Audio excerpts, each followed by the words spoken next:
Bonjour à tout le monde. Merci d'être présent à cet atelier interactif qui s'appelle Bouger, écouter, parler. Ça va être un travail pour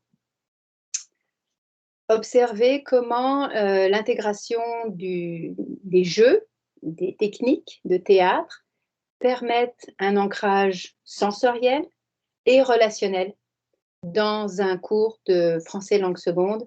Personnellement, je pratique à l'Université d'Ottawa avec des étudiants, donc de 17 à 25 ans, parfois plus, d'un niveau approximativement B2 du cadre européen commun de référence.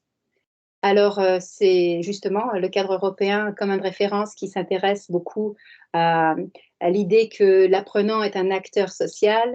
L'approche par le théâtre fait qu'effectivement, on a une approche d'interaction à plusieurs dans une micro-société, puisque la classe est une micro-société, une communauté. Et cette communauté d'apprentissage, il faut la construire dès le départ. Alors, à part le fait que j'apprends le nom de chaque personne quand ils arrivent lors du premier cours, rapidement, on va essayer de créer un nous, parce que c'est ce nous qui va nous permettre par la suite d'avoir une meilleure écoute lors des échanges et des présentations de groupe ou des présentations magistrales face à un public avec qui on a créé un lien. Donc, on va commencer par l'échauffement. Alors, si vous voulez bien vous lever, on va pouvoir faire l'échauffement ensemble. Nous, on est au Canada, donc plusieurs fois par session, on se frotte fort les mains quand on arrive en cours. Je ne sais pas d'où arrivent les étudiants, combien de temps ça leur a pris pour arriver, dans quel état ils sont. Alors, on met tout le monde dans le même état d'esprit, c'est-à-dire qu'on se lève. En général, les tables sont poussées et on a un bel espace avec des gens qui sont debout, qui sont déjà un petit peu plus réveillés. Et en frottant toute la surface de notre peau, c'est certain que déjà, ça aussi, ça nous réveille un petit peu. Alors, on n'oublie jamais les résonateurs, puis si possible, on va faire des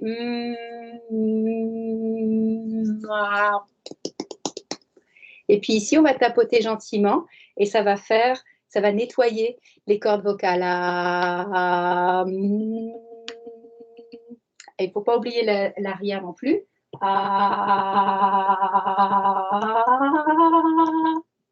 Donc ça stimule un petit peu, ça réveille. On peut aussi faire des choses plus classiques de type tourner la tête, s'étirer, descendre jusqu'en bas. Voilà, des choses littéralement physiques. Et puis maintenant, on va faire un petit travail où on fait comme jeter une goutte d'eau, si vous voulez. Donc, ça permet de garder le poignet très libre et de ne pas se crisper. Ce qu'on veut, c'est que l'énergie se circule dans le corps. Tout ça, c'est fait pour se réveiller. Alors, on va compter de 10 à 1 et on va le faire une première fois avec la main droite. Respirer. Une deuxième fois avec la main gauche. Respirer. Puis avec le pied droit. Ça demande un petit peu d'équilibre. Ça réveille aussi. Il faut se concentrer. Et une dernière fois avec la jambe gauche. Donc, en général, la première fois, je le fais à un rythme assez lent. Et progressivement dans la session, on peut le faire assez rapidement dès le début. Donc, si vous voulez bien le faire avec moi, nous allons compter de 10 à 1 en lançant une petite goutte d'eau, comme ceci. 10, 9, 8, 7, 6, 5, 4, 3, 2, 1. Respire. 10, 9, 8, 7, 6, 5, 4, 3, 2, 1. Respire. On peut faire les jambes aussi, je ne vais pas le faire maintenant tout de suite, mais vous comprenez que plus on descend, 9, 8, 7, 6, 5, 4, 3, 2, 1, 8, 7, 6, 5, 4, 3, 2, 1, 7, 6, 5, 4, 3, 2, 1, 6, 5, 4. Les sections sont de plus en plus courtes. Donc, la série de décompte se fait de plus en plus rapidement, ce qui est plus demandant pour la respiration. On termine généralement un petit peu essoufflé, mais c'est bien correct, ça apporte plus de bonne humeur que de problème. Donc, ensuite, on va vouloir travailler l'articulation, la mâchoire. Donc, on a des choses classiques comme moi, toi, à vous. pas toi, pas moi, pas toi, pas moi. Donc évidemment en articulant, à vous. 8 huîtres cuites. 8 huîtres crues. Panier, piano, panier, piano. À vous. Donc des petites choses comme ça. Ensuite, on peut s'amuser avec des phrases un petit peu plus longues de type il reste presque, my bad, il reste presque 13 fraises fraîches. Je le répète une fois, ensuite ce sera votre tour. Il reste presque 13 fraises fraîches. À vous. Alors, c'est sûr que de visualiser les objets dans votre tête, ça peut aider à articuler le bon mot au bon endroit. Un petit élément culturel, on peut ajouter comme ça quand on fait des phrases qui existent dans la culture en France, par exemple. Un bon chasseur, un chasseur sachant chasser sans son chien est un bon chasseur. Donc, je le répète correctement cette fois-ci. Un chasseur sachant chasser sans son chien est un bon chasseur. À vous.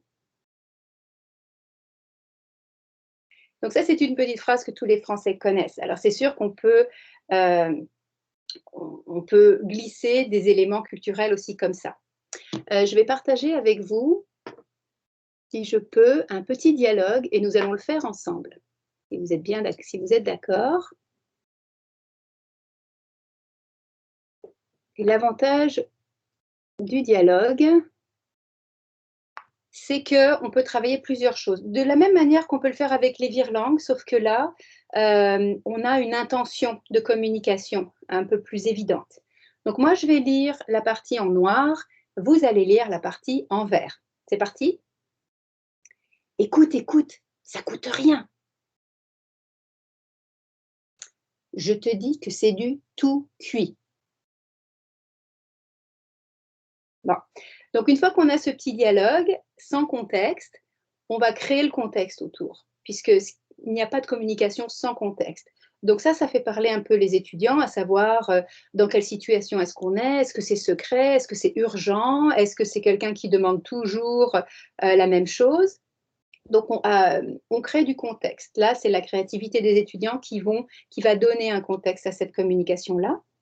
Et on peut la travailler de différentes manières.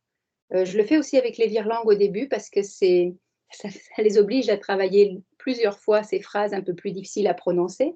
Et ça se fait à différents niveaux de volume, à différents niveaux de hauteur de voix ou avec une voix plus basse. Et on peut accompagner le corps aussi avec ça. C'est-à-dire qu'en se baissant, il faut parler plus bas et en se levant, il faut parler plus haut. Alors ça, évidemment, c'est généralement un travail 2 par 2. Et pour le dialogue, on peut faire les mêmes choses et aller au point d'une étape où je demande de juste voir le dialogue. Ça veut dire que je ne veux plus entendre les mots, mais en étant à quelques mètres de distance, je veux pouvoir comprendre ce qui se passe entre les deux personnes. Donc le corps est vraiment sollicité pour cette partie de la communication. Voyons voir ce que j'ai d'autre pour vous. Alors, oui, il y a le travail évidemment aussi du mime et de l'improvisation. Donc, pour ce qui est du mime, il y a plusieurs activités possibles. On peut mimer une action, bien sûr, ça fait travailler le vocabulaire. On peut mimer la même chose qu'une personne, surtout quand je donne des adjectifs, par exemple. Et par la suite, la personne qui est en face de vous doit mimer l'opposé de ce que vous avez dit ou fait. Et donc ça travaille l'écoute de l'autre.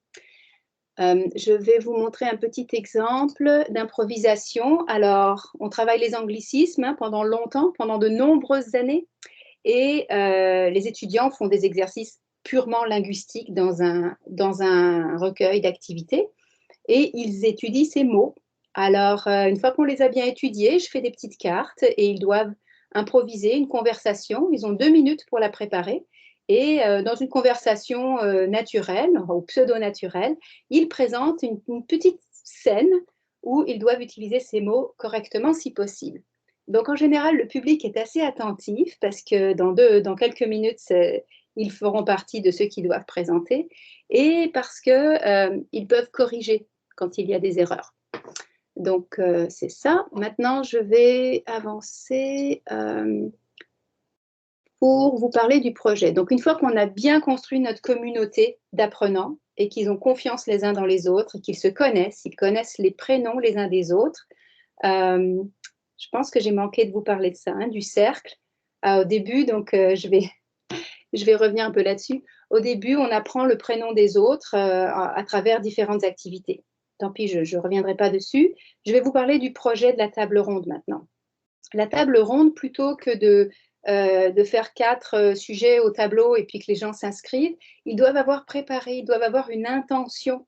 Ils ont préparé une proposition de table ronde et de la même manière qu'on a fait des activités tout à l'heure avec les déplacements et les regroupements, dans la même logique, ils vont se regrouper, mais cette fois-ci de manière proxémique, c'est-à-dire à mon signal, vous devez aller rencontrer 2 autres personnes. Donc à 3 ou 4, on peut avoir une conversation sur quel sujet de table ronde on aimerait travailler en groupe, puisqu'il s'agit d'un travail de groupe, bien entendu. Et ça veut dire que le choix se fait à travers aussi le mouvement. Ce n'est pas nécessaire, mais c'est une logique, c'est une habitude qui s'est développée au fil des semaines. Ensuite, vous voyez donc pour l'exploration, on peut utiliser la technique de théâtre-image de Augusto Boal, donc qui est le créateur du théâtre de l'opprimé. Ça permet de mettre en place donc il faut créer un tableau, une image si vous voulez, donc immobile. Alors là, on utilise le corps mais sans bouger. Et c'est le public qui doit essayer de déchiffrer la situation, la scène qui est proposée pour voir quelle problématique est proposée. Alors, c'est un exercice que j'ai eu la chance de faire avec les étudiants avant qu'on soit tous séparés et en ligne. Et c'était assez puissant parce qu'ils ont choisi des thèmes qui les tenaient à cœur.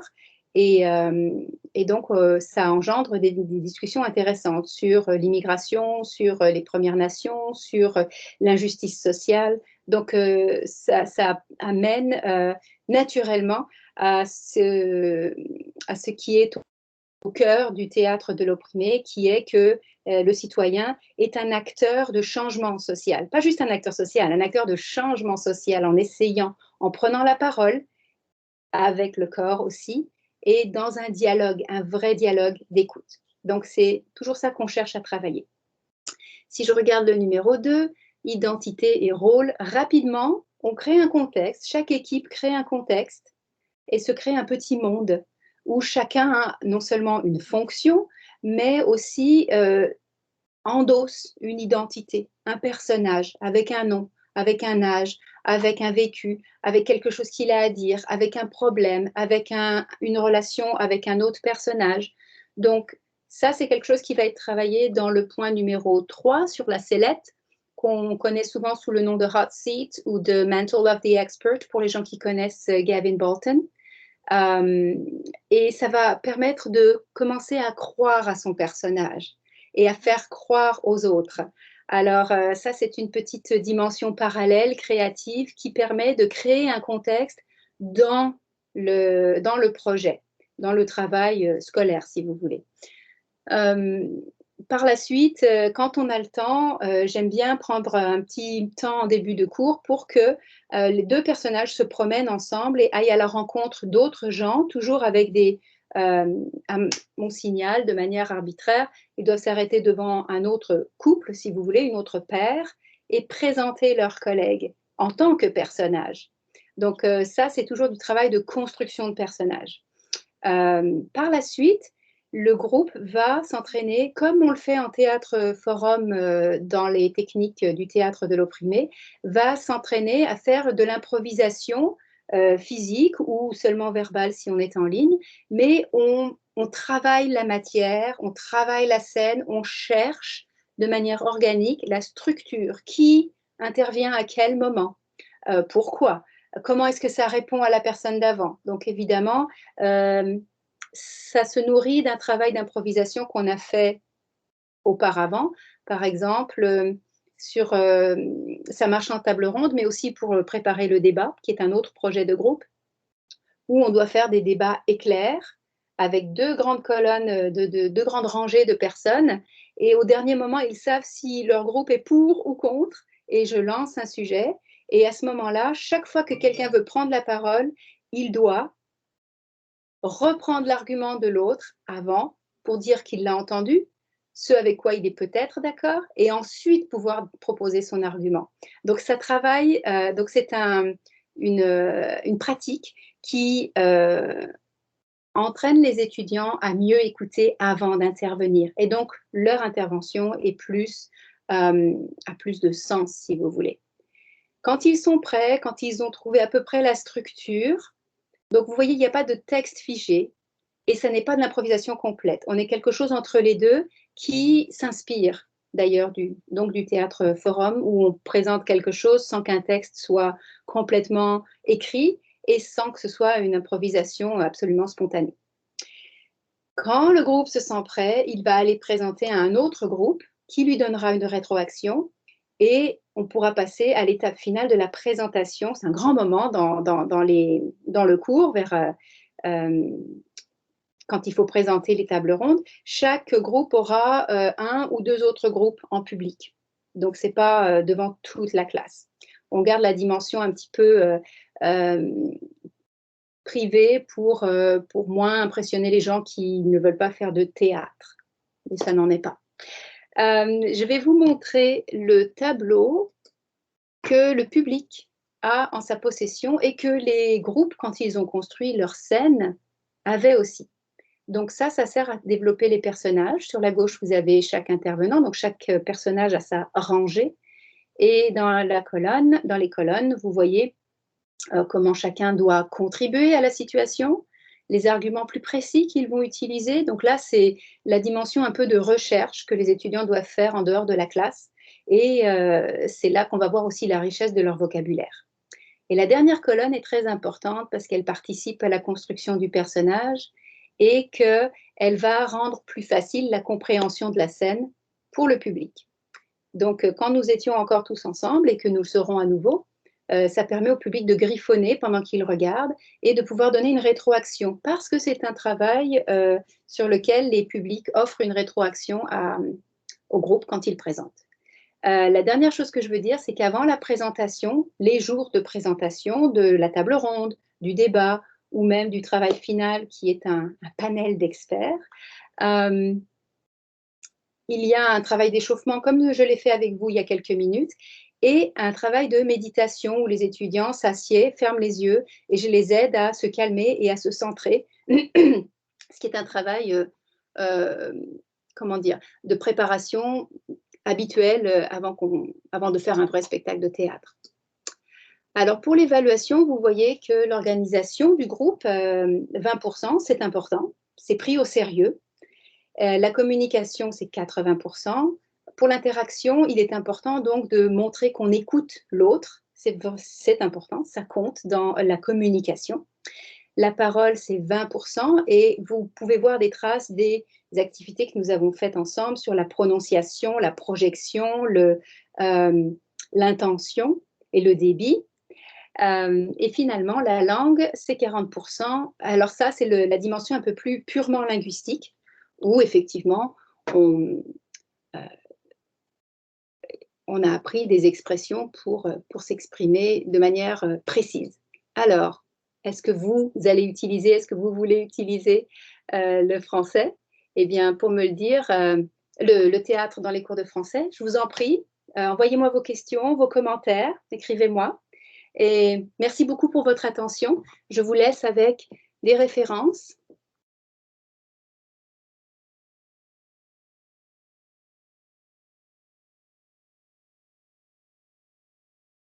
D'autres articles sur le théâtre en FLS, si ça vous intéresse.